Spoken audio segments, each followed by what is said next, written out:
all in the Nyayo, how many months or how many years for effectively and to the required standards.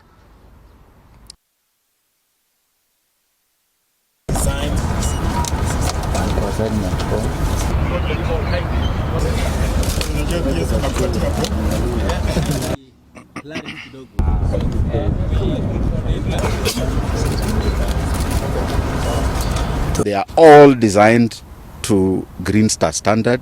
We are using renewable energy for this, and we are also using natural ventilation as much as possible in all the stadia and all the spaces that we have designed. This is a long-term investment.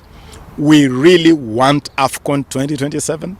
We are really praying and doing everything possible to get AFCON 2027. But if we don't, we'll still continue with these projects because they are for long-term good of the country.